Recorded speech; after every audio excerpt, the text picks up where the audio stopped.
What is up, everybody? Welcome back to the channel. Wanted to give everybody an update on what's going on with the GC build. So flip it over, let Austin tell you what's going on. We've been working on it a little bit today and we got some parts swapped over, so we'll show you what's going on.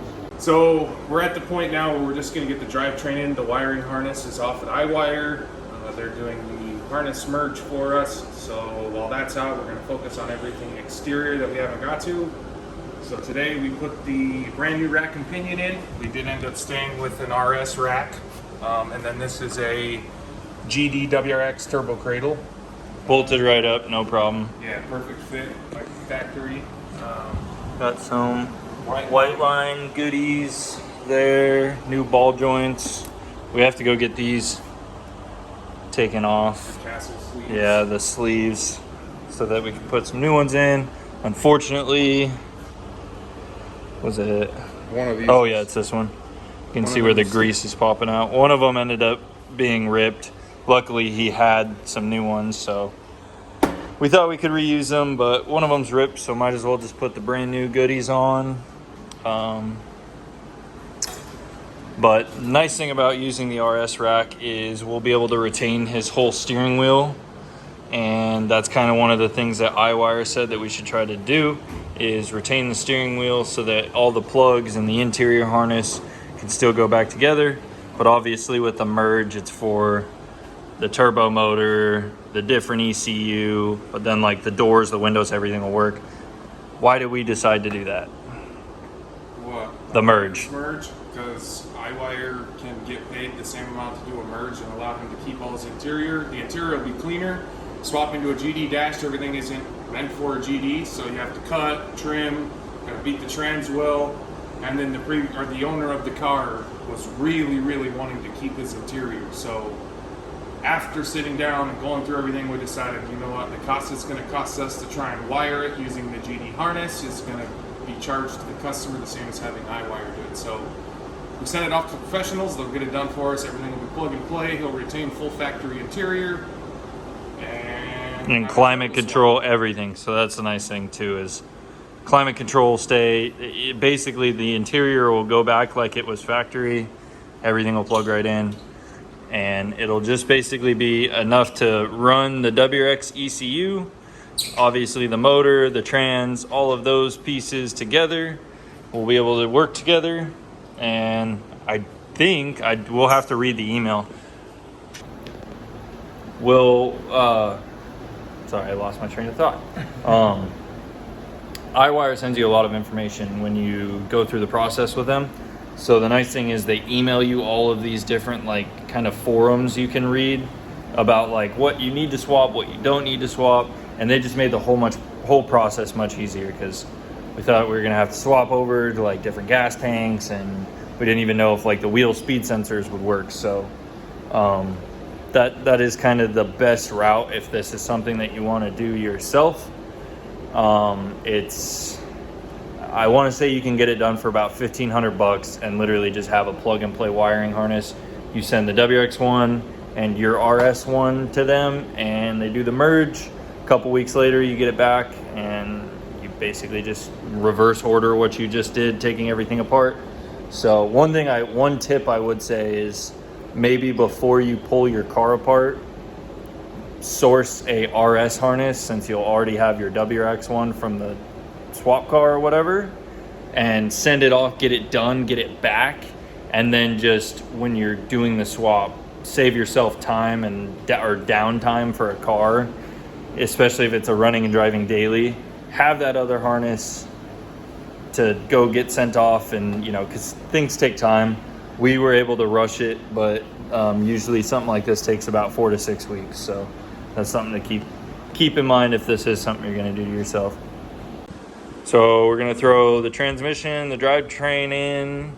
Rack is almost done. We just have to center it. But we got to obviously get some ball joints in so we can put the wheels on and try to center the rack before we hook everything up. Are we going to go get those off first, or are we going to put the trans in? Let's go get those off. Cool. And that way when we're done putting the trans in, we can just lower the front back down. We can put the rear up, because we still have to change the rear diff. We still have to go out to that car that we've been dreading doing. What do we have to take out of the car? Oh, we already pulled the diff out of Yeah, the it should be car. right next to the trans. His diff is down, that's right. Yeah. His diff is still in. Yeah, that's right. That is the WRX R160 that has to go in this. Which we should Google what gear ratio that would be. Yeah, I don't know. It goes off the trans. We would need to know the trans gear ratio because it matches the rear diff. Usually they go together. So whatever the trans was, but that's... But is that trans an R160 trans? No, because no. It's the rear diff that's the R160. Yeah. And then the trans is usually like a 4.44 or something like that, right? R160, but they come in different ratios. Oh. Yeah, there's different gear ratios.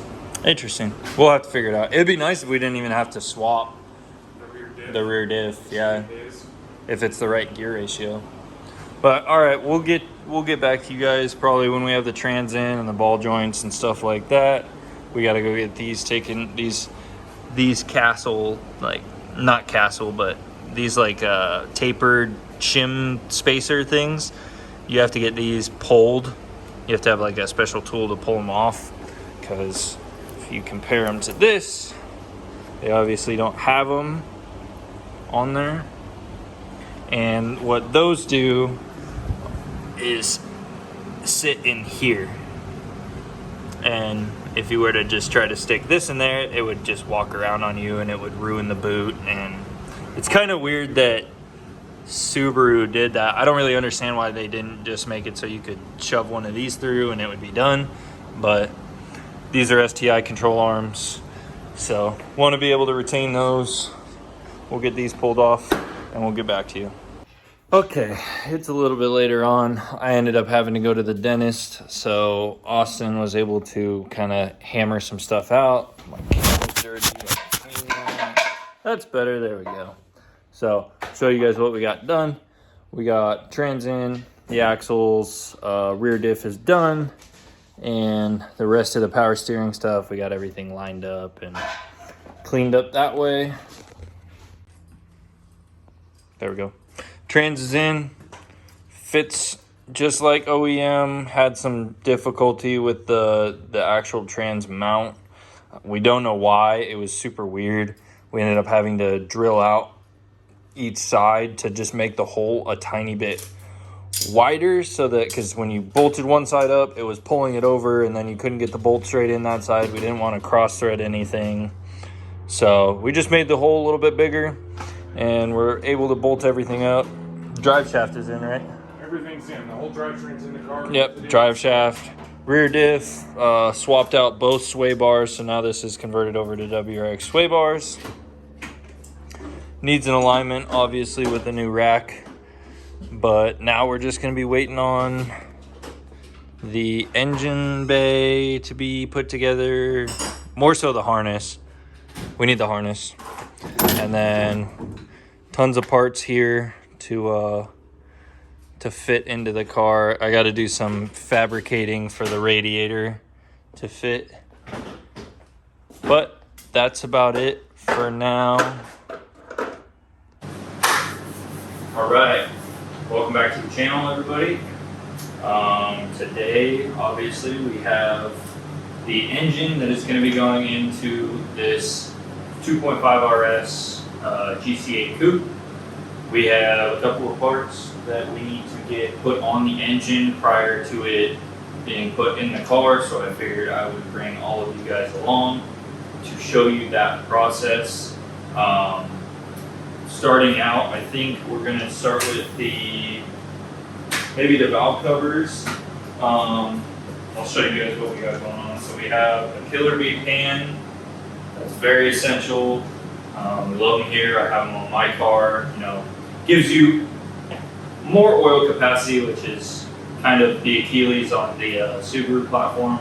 Is these engines need as much oil as possible, so it's always better to upgrade your pan if you can. It's also aluminum, not steel, so that can play a factor in heat transfer, as well as we have obviously valve covers we need to put on.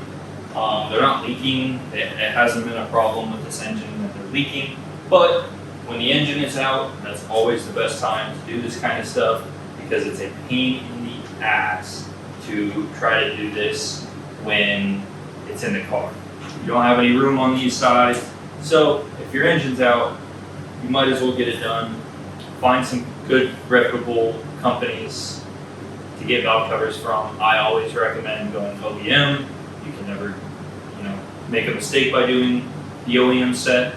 So if it's a question in your mind or it's a little bit extra money that you might not want to spend, just spend the money.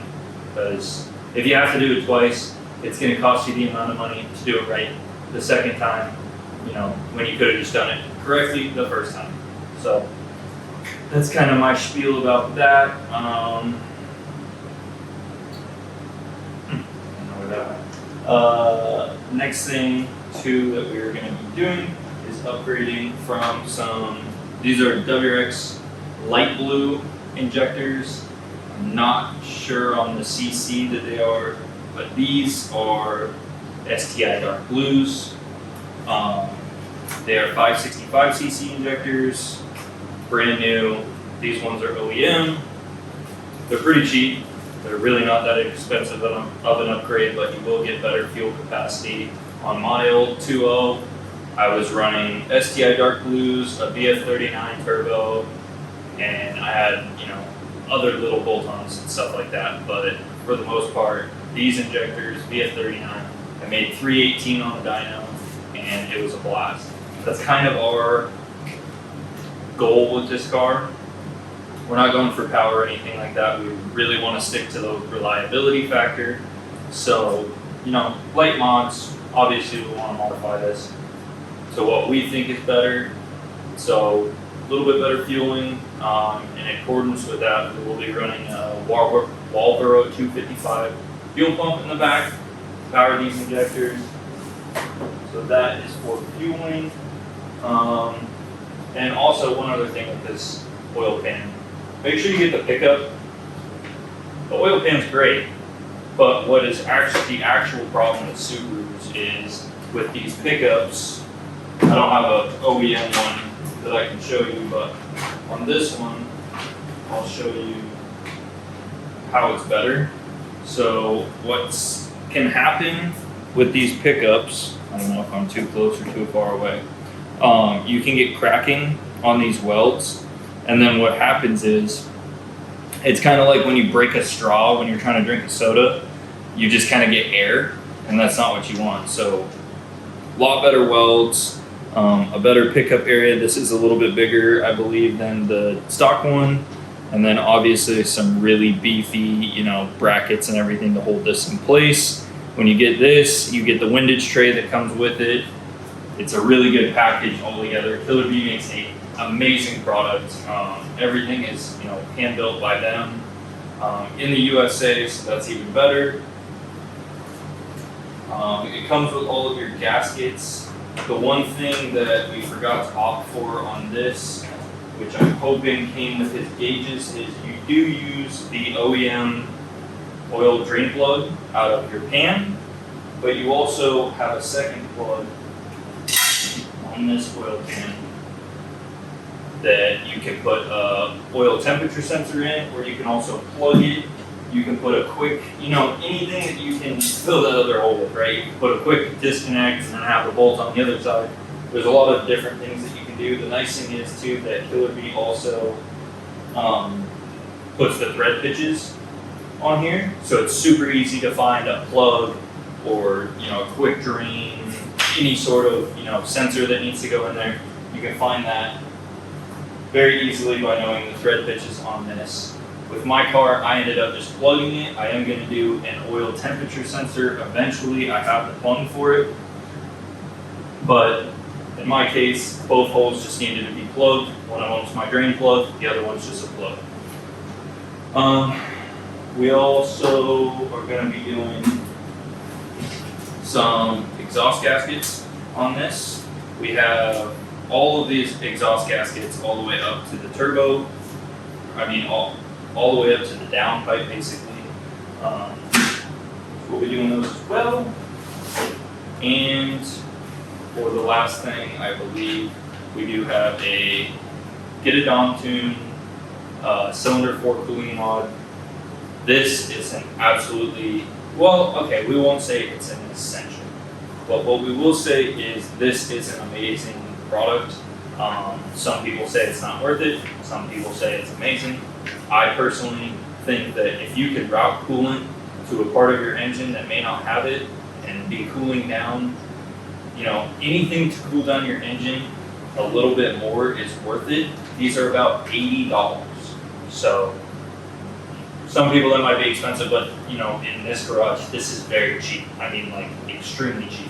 When you think about this oil pan setup is like $700. $80 for something like this. It's super easy to install. It's definitely not bad. It comes with everything you need. A little bit of extra hose, stuff like that. Super great purchase. Definitely excited to get that on the engine. So we're gonna get started. I'm not sure how much of this that I want to like walk you through and show you. This isn't a kind of learning channel. This is just kind of a doing cool shit channel. So I'll show you as I'm doing everything, but I do want to get my podcast going because that's what keeps my brain working through this whole process. So, and I got my fan on. It's really not that intense. You unbolt the valve covers, put new gasket on, you throw it on, stuff like that. So if there is any essential parts of this project that could be hard, I am going to show you guys. But for the most part, that's going to be it. We'll get going right now.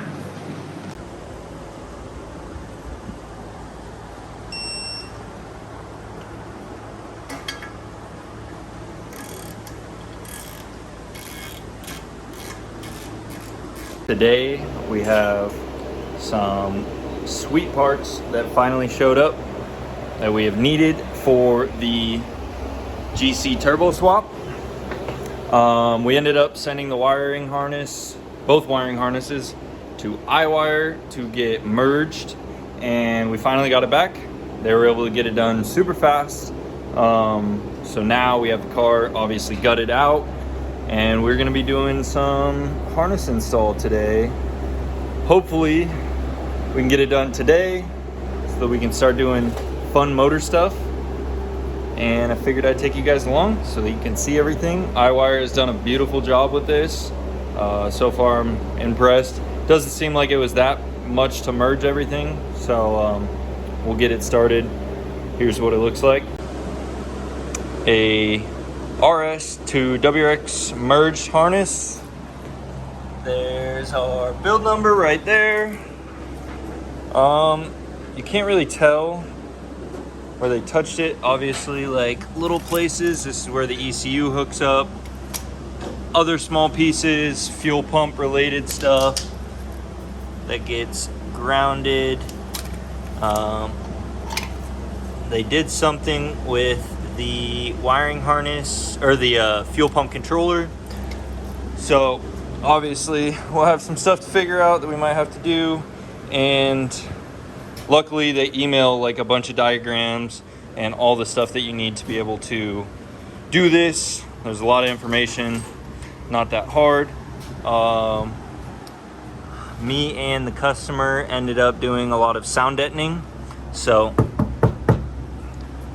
it'll cut down on a little bit of the road noise. It's something he wanted to do for creature comfort, so easy job. Looks really nice. This stuff works really great, so we're gonna get started. We gotta pull out this bar. We're gonna support the steering wheel. We should probably get a jack stand. Yeah, I'm going to. 'Cause otherwise It'll pop out again. That stupid thing. And we'll show you what it looks like when it's ran. All right, so we've gotten a pretty solid start on the wiring harness. Kind of wanted to show you guys what we've accomplished so far. Been watching a lot of videos and reading all the stuff that iWire has sent us to make this easier. It's kind of a pain, but it's really just figuring out where plugs go and matching plugs together, but solid start so far. All right, so we have the wiring harness ran from there. Oh, there we go. there around. ECU is plugged in and in its spot. We got all the stuff that goes to the roof plugged in. I need to put that bracket up, but everything's just kind of loose right now. Austin's figuring out fuse box locations, matching plugs and stuff like that. But next step, we kind of need to get the climate control in so that we can get those plugs matched up and then really start mounting the harness in its final location. But yeah, so far everything's been pretty much plug and play. Nothing too hard yet. What's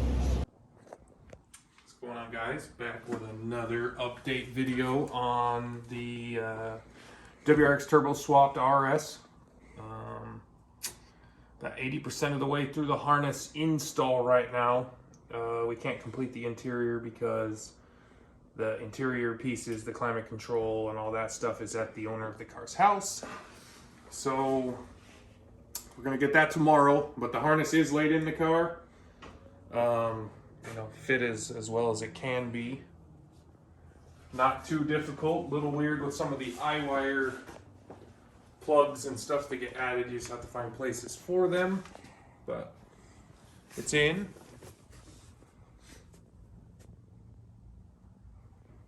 It's crazy to look at that though. It's all naked in there. Yeah, it's pretty. I like the sound deadening. Hopefully it helps a little bit with road noise. These old tin Especially can on cars. these older Subies. All of the Subies. What else we got? All the upgrades on the motor. Oh, we haven't touched base on that yet. I tried to do a video, but I was just trying to get it done, so. So cylinder 4 cooling mod. If you own a Subaru, put one of these on your car. What does it do? Stops the coolant from being trapped in cylinder 4. So basically, it recirculates inside the motor there, and cylinder 4 cooling mod is to allow that coolant not to cavitate around cylinder 4, keeping it hot. So it just allows basically coolant to travel fully through the block instead of cavitating on cylinder 4. If you buy one, get it from Dom. Don't buy a cheesy one. Get the actual one from him. Yeah, they're like $80. It's They're beautiful. not that expensive. Yeah, quality parts and pieces from that man. As far as engine upgrades, let's see if I can. The valve cover gaskets, not really an upgrade. Upgrade wise, he did do Killer Bee pan, Killer Bee pickup, Killer Bee baffle. So that's all installed and whatnot. We got some fresh motor mounts for it. Injectors. Yeah, injectors, STI 565 dark blues going into it. Pretty standard build, basically just going to be STI bolt-on type deal when the game is all over for the customer. Right now it'll be stock TD04 turbo, STI injectors. Unless we can find a VF39, we are Yeah, looking if we for can one. source one before the tune time comes, then it'll be VF39. And then we haven't figured out aftermarket top mounts or anything because, again, small engine bay, not sure what fits, what doesn't.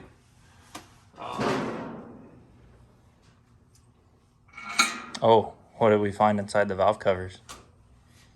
ARP 2000 head studs on the motor from a donor car, I guess you could say.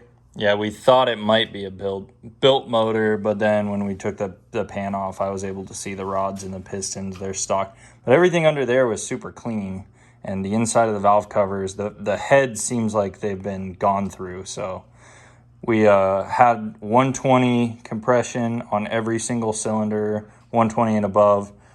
Dry and cold. Yeah, so that was really nice. We've checked the timing belt. Timing belt is clean. It looks like it's been replaced within the last, 30,000 whatever miles. So it's good there.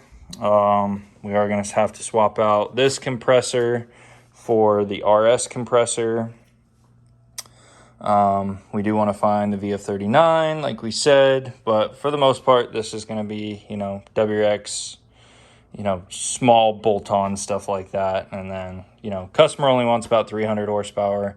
I think we can achieve that. I've done it with my car, and we've done it with Austin's car. So Easy. it's really easy to do with these motors, and they like that. So that shouldn't be a problem, but it's nice to have the wiring harness finally ran. iWire does a great job. Super happy. Obviously, you know, it's not the easiest thing to just kind of piece together if you're trying to do this yourself. So I'd spend it was about $1,300 for the customer to have the harness merge done. Well worth the money. All the plugs lined up. Everything is. That was $1,300 with paying a $200 expedited build, because Yeah, it's about $1,100 if you don't do that, but we wanted it done as fast as possible, so we paid to have it expedited. They gave us this nice little plate for the boost controller. Plugs right in right there. Houses all of your plugs, keeps everything nice. I didn't even know they were going to send that to us, and we opted for a build plate for this. It's behind you in the toolbox. right here. It was $9, but I think it's pretty cool. It's Worth it. yeah, 1,906. So we'll have to find a cool place for this. They sent us a bunch of iWire stickers. Thank you guys. Brian at iWire, you guys are amazing. And all the support that you guys do offer with videos and all the information to be able to do this correctly, they give it to you, so this can be a seamless build. All right, so it is the next day. We decided to make this video a little bit longer just because it wasn't very long yesterday, but we were able to pick some stuff up that was stored away from here for this project. We originally thought we weren't going to need it, but we had to go grab it, so we got it installed in the car. So we got the climate control box. It's all mounted up, plugged in, ready to go. We've been fighting the bar in and out of the car just because, you know, certain things need to get bolted to the firewall, and fighting wiring and having to push wires through and stuff like that. So it's kind of just been a game this morning. Ratchet. Wait, you need this guy? Small 10? Small 10 works. Small 10. If I can do this one-handed. Control fucking piece of shit. There you go. Austin's had a hell of a task with Quality snap-on batteries. yeah, with his side. My side hasn't been so bad. Getting the boxes in was kind of a pain in the ass because it really pushes up against the harness. The harness has to wrap a certain way. So this side, good.